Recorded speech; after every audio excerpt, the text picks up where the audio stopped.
Hello everybody, it's the Big Fat Crypto Guy. Thank you very much for watching. Different angle in the garage today. So a lot of newbies are still asking for what is a Bitcoin, how does it work. A lot of new people are getting in the Bitcoin hype because obviously it is a lottery. You can make a lot of money.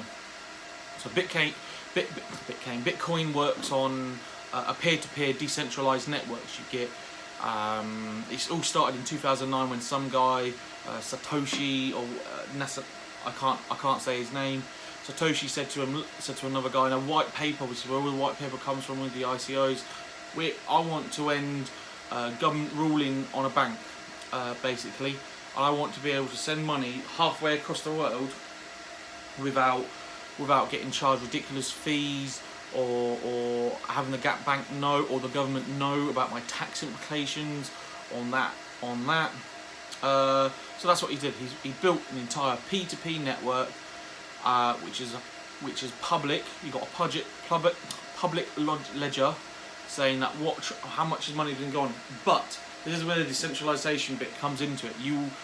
Let's say from England to America, and you send, let's say, $100 over to America. No government, no bank, no tax inspector is ever going to know that you've got $100 in Bitcoin and you sent it over to America. They will never know.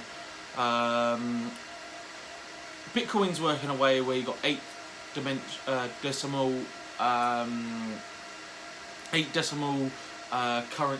currency basically. So what I mean by that is that if you get in like 10 cents in America or 7 cents in 7 pence in the UK, right? That is something like 900 satoshis. What a satoshi means? That is just like the pennies and cents on your transactions, basically.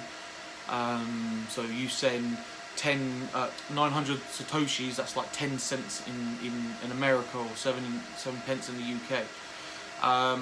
Like I said, there's a public ledger saying that, you know, if you send a transaction over to America, you will basically, it will all be public information. So let's say 100 Bitcoins going from America to UK, that will be public information. But what's sort of great about Bitcoin is that you don't have to provide your name, your real name. You don't have to provide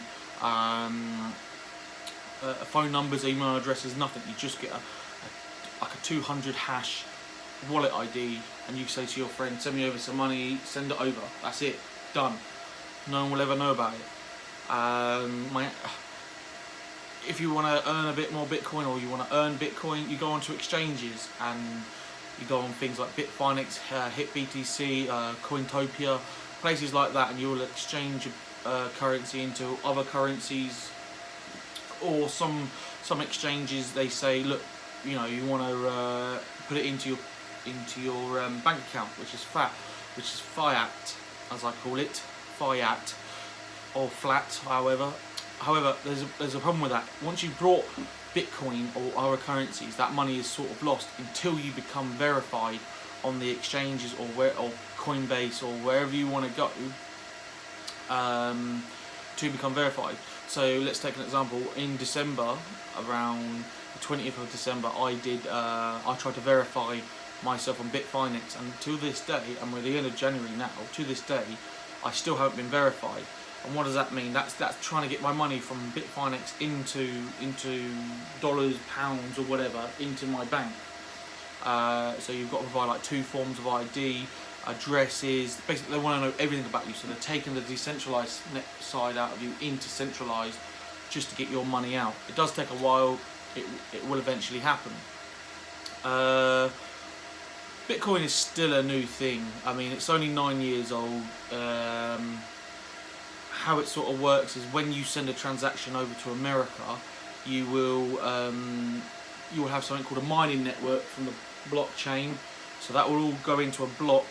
X amount of Bitcoins will go into a block, and the miners, everybody with the ASIC miners or whatever, says, look, this block has just come from the network. It's coming from A location to B location. It doesn't tell you the let's say the destination location or the receiving location or whatever. We'll just say block 115 to be mined 6 confirmations from the miners, and then you'll have that money basically. There's always a mining fee with Bitcoins, which is always included when you do it. Now, if you were going to buy, if you were going to, let's say, Coinbase or blockchain and buying Bitcoins, I wouldn't do it, because you're going to be charged such a, I learned this myself, you're going to be charged such a high transaction fee at the moment just to get that Bitcoin. So what you want to do is you want to go buy Litecoins, because it's not, you won't get more or anything, it's just cheaper. So you buy Litecoins, you put it straight into an exchange. You can buy Bitcoin on the exchange, 0 transaction fee, just remember, and you can go in and you can buy different trading pairs of what's on the day, whatever your fancy is. I would never go and buy Bitcoin from somewhere, get charged, let's say 15% of that transaction, and then only have 15% less money, and trade on exchange. Buy Litecoins or buy Bitcoin Cash or something with lower transaction fees, send it over to an exchange, trade it into Bitcoins, and then start trading with your currency of choice. And I hope that helps. I hope that helps a little bit. I probably haven't ran through everything, but if you like it, thumbs up. If you don't, thumbs down. Comment below what I missed. I can probably do a revamp on a video. Please subscribe and share. Thank you very much.